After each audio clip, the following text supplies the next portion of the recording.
ದಕ್ಷಿಣ ಕನ್ನಡದ ನಂತರ ಚಿತ್ರದುರ್ಗ. ಸಂಭವ ಚಿತ್ರದುರ್ಗವನ್ನು ಕಾಂಗ್ರೆಸ್ ತಾವು ಗೆಲ್ಲುವ ಕ್ಷೇತ್ರಗಳ ಪಟ್ಟಿಯಲ್ಲಿ ಇಟ್ಕೊಂಡಿದ್ರು. ಬಿಜೆಪಿಯವರು ಸೋಲುವ ಪಟ್ಟಿಯಲ್ಲಿ ಇಟ್ಕೊಂಡಿದ್ರು. ಬಿಜೆಪಿಯವರು ಸೋಲಬಹುದು ಅನ್ನುವ ಪಟ್ಟಿಯಲ್ಲಿ ಇಟ್ಕೊಂಡಿದ್ರು. ಕಾಂಗ್ರೆಸ್ನವ್ರು ಗೆಲ್ಲಬಹುದು ಅನ್ನುವ ಪಟ್ಟಿಯಲ್ಲಿ ಈ ಕ್ಷೇತ್ರವನ್ನು ಇಟ್ಕೊಂಡಿದ್ರು. 48,121 ಮತಗಳ ಅಂತರದಿಂದ ಇಲ್ಲಿ BN ಚಂದ್ರಪ್ಪನವರನ್ನ ಗೋವಿಂದ ಕಾರಜೋಳರು ಸೋಲಿಸಿ ಬಿಜೆಪಿಯ ಪತಾಕೆ ಹಾರಿಸಿದರು. 48,121 ಮತಗಳ ಅಂತರ. ಇಬ್ಬರೂ ಕೂಡ ಮೂಲತಃ ಆ ಕ್ಷೇತ್ರದವರಲ್ಲ. ಗೋವಿಂದ ಕಾರಜೋಳ್ ದೂರದ ಮುಧೋಳದಿಂದ ಬಂದು ಚಿತ್ರದುರ್ಗದಲ್ಲಿ ಸ್ಪರ್ಧೆ ಮಾಡಿದ್ರು. BN ಚಂದ್ರಪ್ಪ ಅದರ ಗಡಿಗೆ ತಾಗಿಕೊಂಡ್ರೆ ಚಿಕ್ಕಮಗಳೂರಿನ ತರೀಕೆರೆ ಅವರು.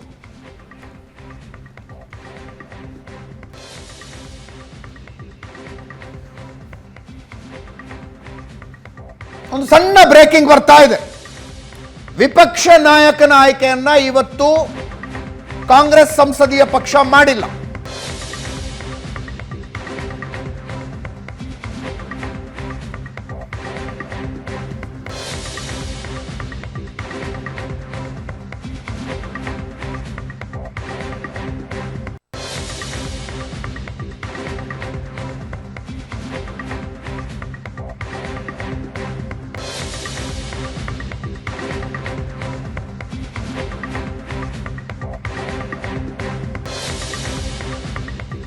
ಕಾಂಗ್ರೆಸ್ ಸಂಸದೀಯ ಪಕ್ಷದ ನಾಯಕಿಯಾಗಿ ಸೋನಿಯಾ ಗಾಂಧಿ ಅವರನ್ನು ಆರಿಸಿದ್ದಾರೆ.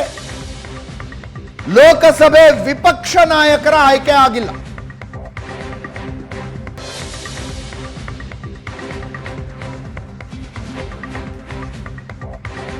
ಅಲ್ಲಿಗೆ ವಿಪಕ್ಷ ನಾಯಕ ಸ್ಥಾನವನ್ನ ರಾಹುಲ್ ಗಾಂಧಿ ಒಪ್ಪಿಕೊಳ್ತಾ ಇಲ್ಲ ಅಂತ ಅರ್ಥ.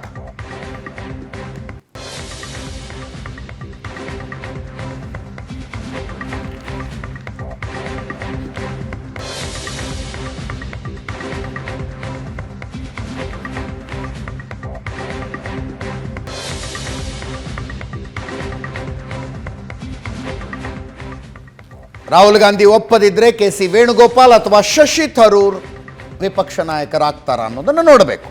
ಮತ್ತೆ ಚಿತ್ರದುರ್ಗಕ್ಕೆ ಬರ್ತಾ ಇದ್ದೀವಿ. 48,121 ಮತಗಳ ಅಂತರದಲ್ಲಿ ಇಲ್ಲಿ ಗೋವಿಂದ ಕಾರಜೋಳರು BN ಚಂದ್ರಪ್ಪನವರನ್ನು ಸೋಲಿಸಿದರು.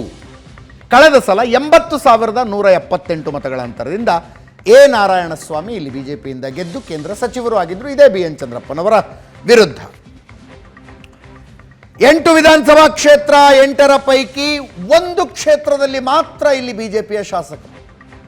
ಹೊಳಲ್ಕೆರೆ ಬಿಟ್ಟರೆ ಇನ್ನೆಲ್ಲೂ ಬಿಜೆಪಿ ಶಾಸಕರಿರಲಿಲ್ಲ. ಅಂತಿಮ ಫಲಿತಾಂಶ ಬಂದಾಗ 8ರ ಪೈಕಿ 6 ಕ್ಷೇತ್ರಗಳಲ್ಲಿ ಬಿಜೆಪಿ ಲೀಡ್ ತೆಗೆದುಕೊಂಡಿದೆ. 8ರ ಪೈಕಿ 6 ಕ್ಷೇತ್ರಗಳಲ್ಲಿ ಬಿಜೆಪಿ ಲೀಡು, 2 ಕ್ಷೇತ್ರದಲ್ಲಿ ಕಾಂಗ್ರೆಸ್ ಲೀಡು. ಕ್ಷೇತ್ರವಾರು ನೋಡ್ತಾ ಹೋದ್ರೆ ಚಿತ್ರದುರ್ಗ, ಹಿರಿಯೂರು, ಮೊಳಕಾಲ್ಮೂರು, ಚಳ್ಳಕೆರೆ, ಹೊಸದುರ್ಗ, ಹೊಳಲ್ಕೆರೆ, ಶಿರಾ ಮತ್ತು ಪಾವಗಡ. ಚಿತ್ರದುರ್ಗ ವೀರೇಂದ್ರ ಪಪ್ಪಿ ಕಾಂಗ್ರೆಸ್ ಶಾಸಕರು 17,883 ಮತಗಳ ಲೀಡು ಬಿಜೆಪಿಗೆ.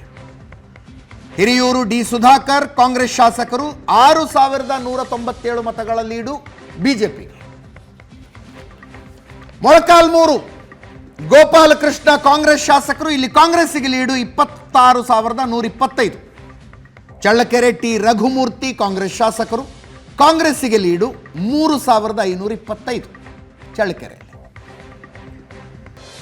ಇನ್ನು ಹೊಸದುರ್ಗ BG ಗೋವಿಂದಪ್ಪ ಕಾಂಗ್ರೆಸ್ ಶಾಸಕರು, ಬಿಜೆಪಿಗೆ ಲೀಡು 9,687. ಹೊಳಲ್ಕೆರೆ M ಚಂದ್ರಪ್ಪ ಈ ಲೋಕಸಭಾ ಕ್ಷೇತ್ರದ ಏಕೈಕ ಬಿಜೆಪಿ ಶಾಸಕರು. ತಮ್ಮ ಪುತ್ರನಿಗೆ ಲೋಕಸಭಾ ಟಿಕೆಟ್ ಕೊಡಿಸೋದಕ್ಕೆ ಬಿಜೆಪಿಯಿಂದ ತುಂಬ ಪ್ರಯತ್ನ ಪಟ್ಟರು, ಆಗಲಿಲ್ಲ. ಇಲ್ಲಿ ಬಿಜೆಪಿಯ ಲೀಡು 17,781.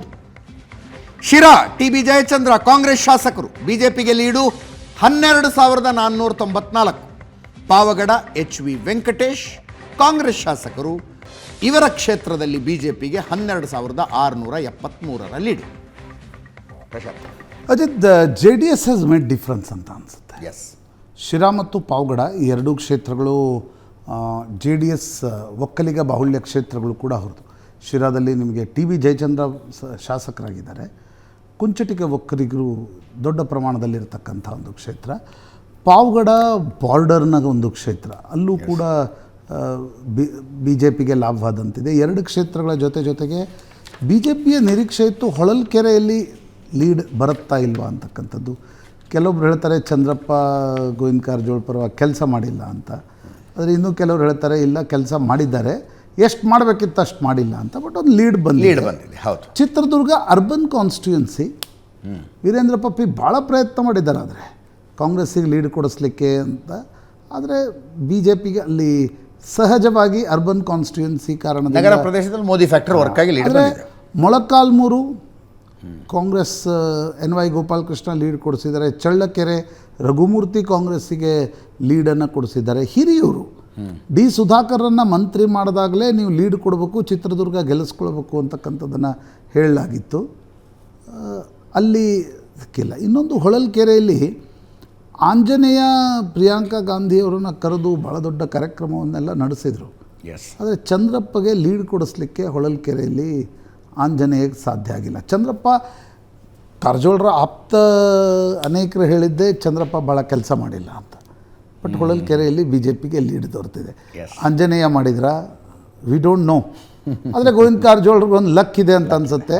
ಕಳೆದ ಬಾರಿ ಮುಧೋಳದಿಂದ ಸೋತಿದ್ರು, ಈ ಬಾರಿ ಅವರು ಚಿತ್ರದುರ್ಗದಿಂದ ಗೆದ್ದಿದ್ದಾರೆ. ಅದೇ ಒಂದು ವರ್ಷದಿಂದ ವಿಧಾನಸಭಾ ಚುನಾವಣೆಯನ್ನು ಸೋತು ಈ ಸಲ ಲೋಕಸಭೆಯಲ್ಲಿ ಗೆದ್ದ ಚಿತ್ರದುರ್ಗ ನೋಡಿ, ಒಂದು ಸಲ ಗೆದ್ದವರು ಮತ್ತೆ ಅಲ್ಲಿ ರಿಪೀಟ್ ಆಗಲ್ಲ, ಆಗ್ತಿರ್ಲಿಲ್ಲ.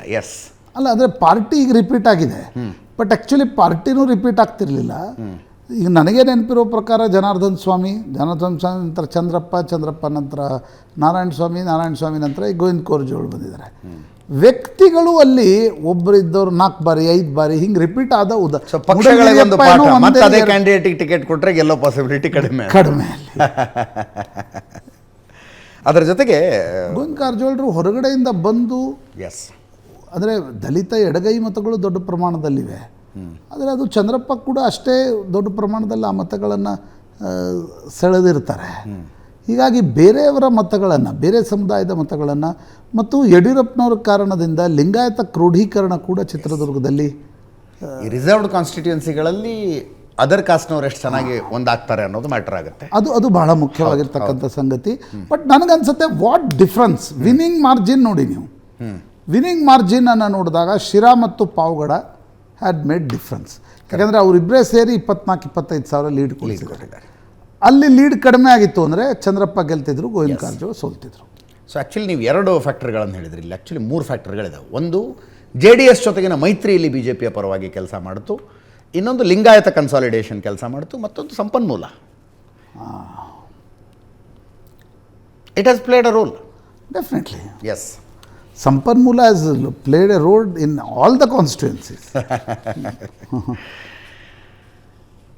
ಚಿತ್ರದುರ್ಗದ ನಂತರ ಕೋಲಾರ. ಆ್ಯಕ್ಚುಲಿ ನಾವು ಲಕ್ಕಿದ್ರೆ ಗೋವಿಂದ ಕಾರಜೋಳ ಮಂತ್ರಿನೂ ಆಗ್ಬೋದು.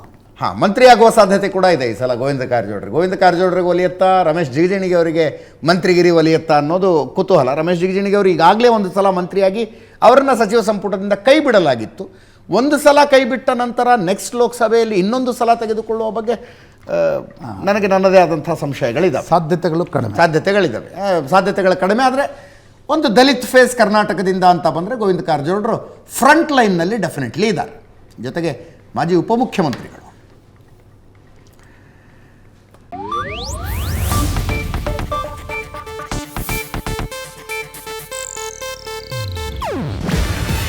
ಇದು ಏಷ್ಯಾನೆಟ್ ನ್ಯೂಸ್ ನೆಟ್ವರ್ಕ್ ಪ್ರಸ್ತುತಿ.